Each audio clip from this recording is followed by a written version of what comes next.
Free Slug, Humboldt's New Rock. It's 9:01. I'm John Matthews. This is 94.1 KSLG FM, Hydesville, Eureka Arcade. I'm streaming and podcasting at KSLG.com.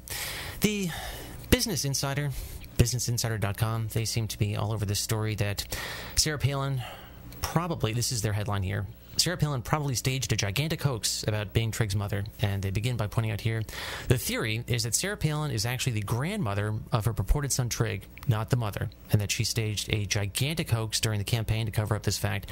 And they're referring to a new paper, which was produced by Professor of Journalism, Bradford Scharlott of Northern Kentucky University, and he's looked into this in some detail and written what they're calling a long academic article about it, concluding two things. First, that the conspiracy theory is likely true. Sarah Palin staged a huge hoax. And second, the American media is pathetic. That's their word here, for not pursuing the story more aggressively. And on the phone now is Professor Scharlott from his office over in Kentucky.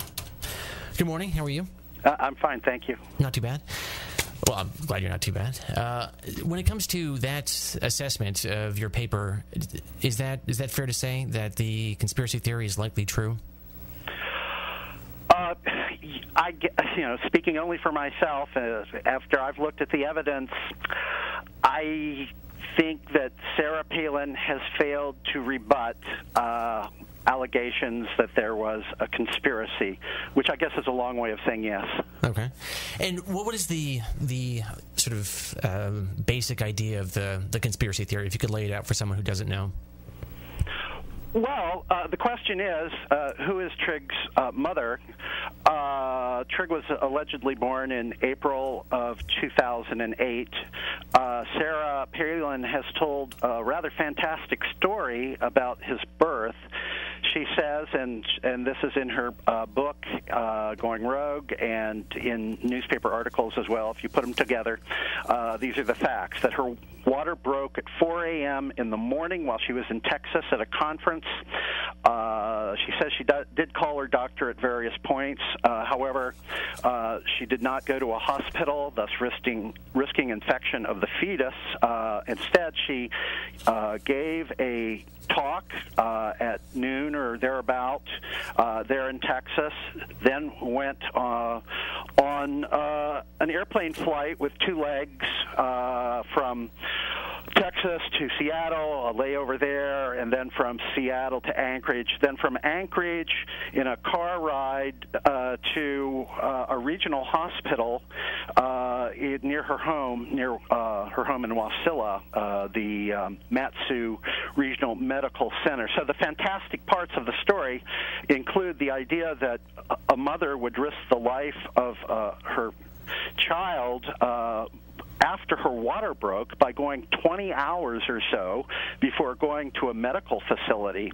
And also that after her contractions had started, she would go on a long plane trip, risking giving birth in the plane. So she's never really addressed questions people have raised about simply asking, will you confirm questions we have about whether this is true and how this happened and what you were thinking, and also there's just kind of a lack of the other kind of evidence that you would normally associate with a birth, especially the birth of someone who's a celebrity, like eyewitness accounts, people at the hospital other than her immediate family who would say they saw what usually goes along with a birth. So in that sense, it's negative evidence that I just cited, but it's startling how much negative evidence there is. So all of those things have raised great questions, plus the fact that her daughter disappeared from public view, dropped out of high school during what would have been the critical period when she would have been in the last trimester.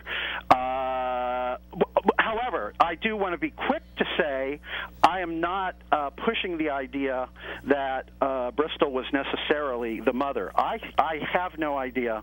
I've heard from a lot of people who have said your paper really seems to be pushing the idea that Bristol is the mother, and so I'm going to revise my paper and be explicitly clear that I'm simply raising the possibility, but we don't know who the mother is. And why do you think that she would do that? That is, Sarah Palin mislead the public in this way? That's a good question. Coincidentally, perhaps, she announced in March that she was 7 months pregnant. Now, let me give you a little background on that. When she made that announcement, the reporter for the Anchorage Daily News wrote in his story about that announcement, this is a quote, "She simply does not look pregnant."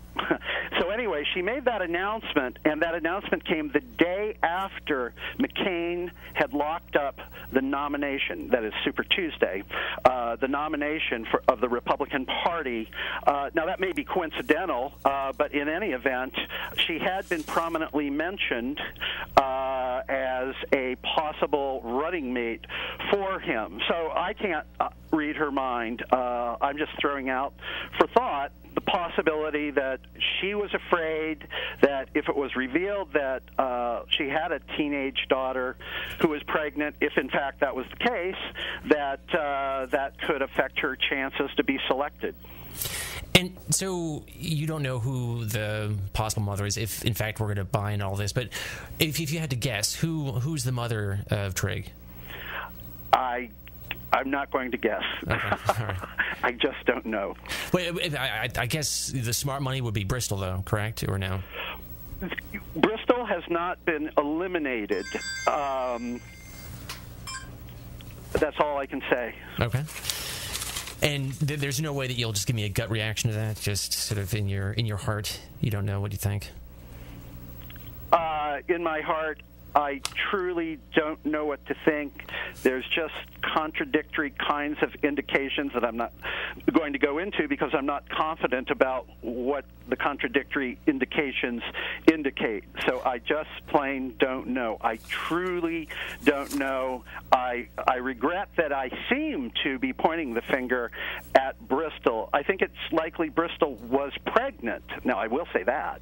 I think it's likely that Bristol was pregnant at some point in that year where she dropped out of school. Your question, though, is who's the mother of Trigg? And I don't know the answer to that.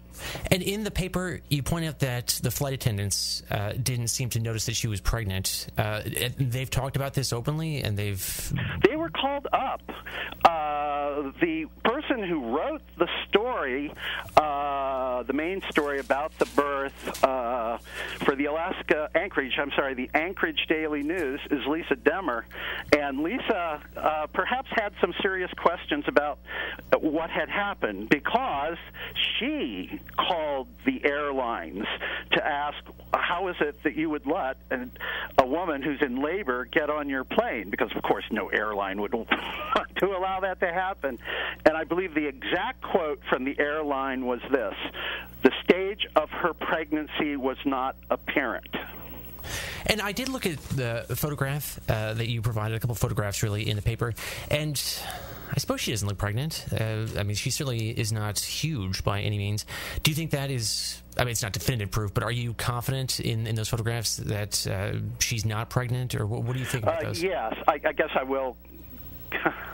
I guess I will commit on that. I don't see how it's possible that she's pregnant in those pictures. Now, one picture was taken off Flickr, so its provenance is not absolutely certain. That's the one where the little girl's face is blanked out. That was for the privacy of the little girl.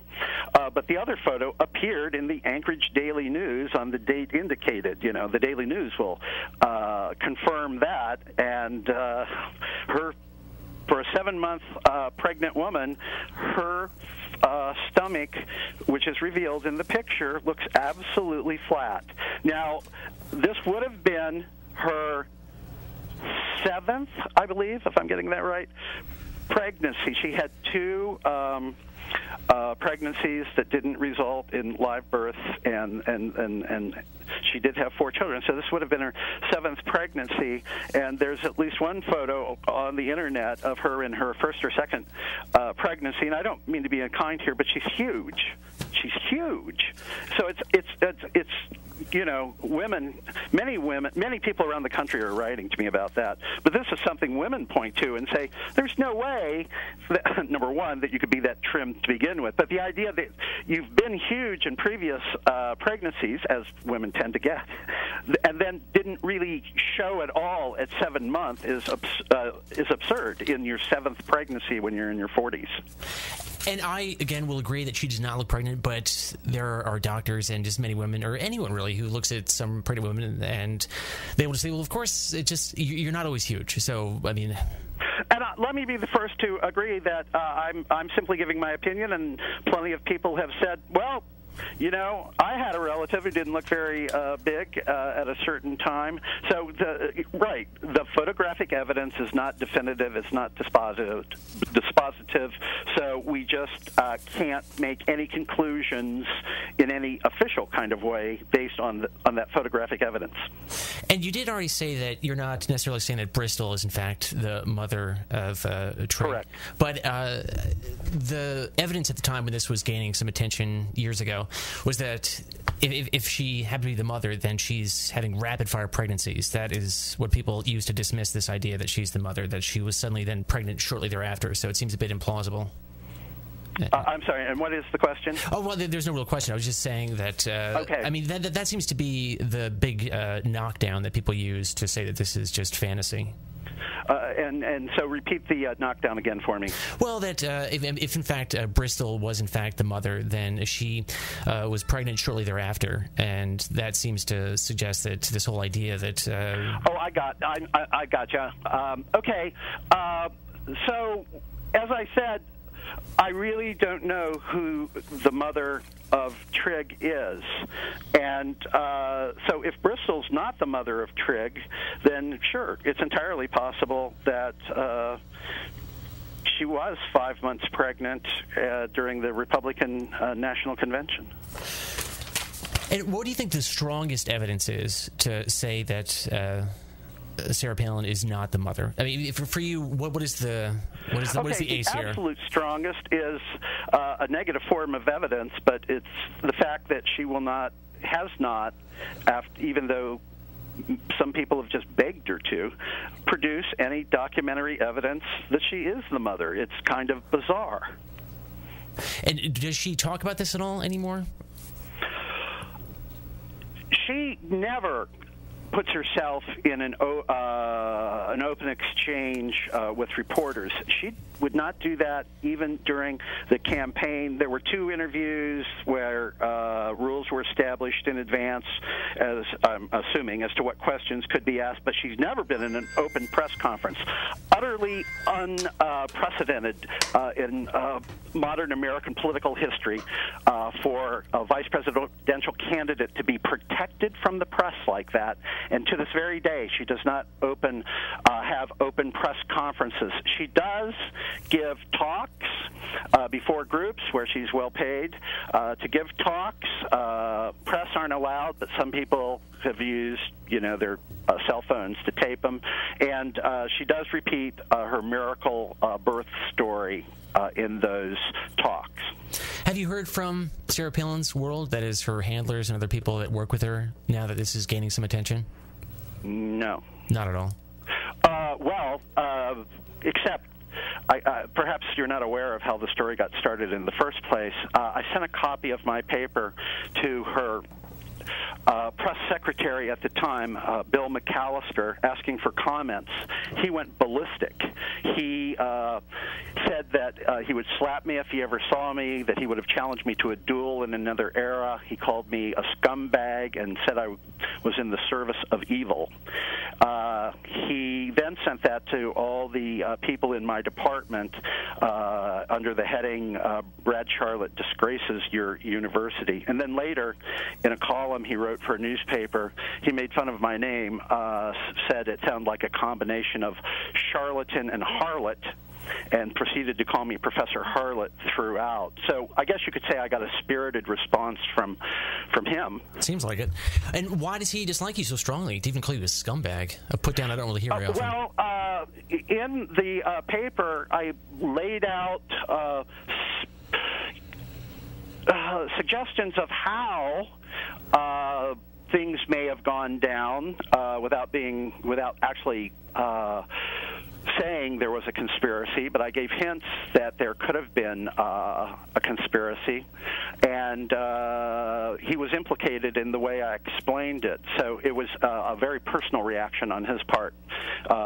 He, in his response to me, said he'd been an award-winning journalist for 30 years, yada, yada, yada, but he didn't really he didn't really exonerate himself in my eyes.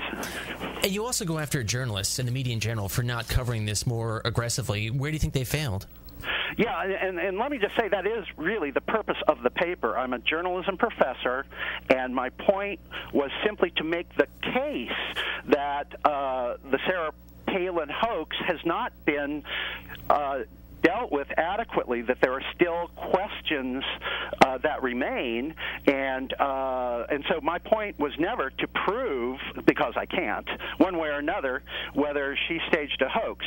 My point was to, in effect, indict the press for being craven and not doing their job when it came to questions about Sarah Palin's possible hoax here. Now, I do want to make a point, and that is two rumors started at approximately the same time in 2008, both involving births. One was that Obama was not born in the United States. The other was that Sarah Palin did not give birth to the fifth child, Trigg. One was shut down and was never investigated by the press, and that, of course, was the Palin one. It became kryptonite. No one would touch it. The other one is still headline news. And so my paper is about really why did the different dynamics come into play here, and there are a variety of reasons, but one reason is the press was so easily manipulated by the people on the Palin side who tried to shame anyone who brought it up and would say, oh, you're just a nutty conspiracy theorist. The only person who has consistently asked these questions over the last 2.5 years is Andrew Sullivan, who has the largest one-person political blog in the world, over 1 million readers, The Daily Dish, and he has been just eviscerated by people on the right, and even other journalists who aren't necessarily on the right, for what they call this vicious campaign of his against Palin. He's the only journalist in America who's done his job, it seems to me. And where does he stand right now on this? Does he still pursue this aggressively? Have you heard from him since the paper came out? Yes, I have heard from him. He's been commenting for the past 2 or 3 days as developments unfold. I imagine he's gratified to see someone else who supports his position that the press has been inert and hasn't done its job on this. So he has, in the comments that he's published in his blog over the past few days, he's effectively supported what I'm doing. And again, wondering why some people are slamming me, because he says they're kind of proving my point about there being a spiral of silence to shut down any questions on this. Now, I think people who you're criticizing would say that this is just nonsense, and that's why they're not treating it seriously. That's, I'm sure, what they would say. Mm-hmm. So, yeah. And, but as Andrew Sullivan points out, this is a woman who could have been a heartbeat away from the presidency. There are no questions that are beneath journalists to ask. If a war hero, and I'm paraphrasing from something he wrote yesterday, I believe, if a war hero alleges that he did certain things in combat and got certain medals, no one would blink an eye if the press dug into whether that was true or not. With Palin, the miraculous story of her birth of Trigg, and her dubious assertion that she knew in advance that he would be a Down syndrome child. A true right-to-life person does not do amniocentesis or anything like that, which would endanger the life of a child. But her assertion has become a central plank in her political identity, the assertion that she chose life for this Down syndrome child rather than abortion. So it's not simply a family matter. It's been a central part of her appeal, and she has exploited it rather adroitly. How are your colleagues at the university treating this? Are you receiving a lot of attention now, or how are they talking to you about this? Yeah. Well, they're very supportive. Oh, good. No, I'm just saying, how are they reacting, your peers? Just to mention, I'm a tenured professor. The point of tenure is to protect professors so that they can do research into things that may be controversial or unpopular. So the fact that I'm tenured means that the tenure is doing what it should in this case. It's making sure the university that I am immune from political pressures arising from this. But to get directly to your point, I've had nothing but positive comments from the full-time faculty in my department. And so do they support your ideas, meaning do they agree with you that there are some serious questions about the birth? The ones I've talked to closely about it, yes. Now, really, I think for someone who hasn't looked closely at the evidence of this, it does sound preposterous. I identify with and I sympathize and empathize with people who say, oh, come on, this is nuts, because it is so unbelievable that someone in her position might do something like this. But and so I bring that up because I think that maybe a fair number of my faculty are in that camp where they find it just kind of bizarre to think that it might be true, but they also all respect me, and so I assume they're going to give me the benefit of the doubt to go ahead and make my case. And why did you do this now? Because it is now several years after the fact. Have you been looking at this carefully over the years, or what's really... I immediately, as soon as the scandal broke, started gathering information, contacting people in Alaska. As to why I chose to do it precisely when I did, I guess I just felt that a threshold level had been reached. And also, I guess I felt disgusted that no one had done it. What I'm doing is kind of strange for a professor. Usually we write academic papers where we're commenting on what people in my line, commenting on what journalists do, but I'm not only commenting on what journalists do, I'm kind of doing what journalists haven't done, making a coherent case of what may have happened, putting all the facts together. You can't find anyone in American journalism who has done this yet. And where do you go from here? Now that the paper's out, is there more research that you can pursue, or what do you plan to do? That's a wonderful question. I mean, the author, Joe McGinnis, someone who writes great bestsellers, he's a wonderful investigative journalist, one of America's best, has a book coming out in September called Rogue, I believe I got the name right, on Sarah Palin, and he has said there is a chapter on what I'm calling Babygate.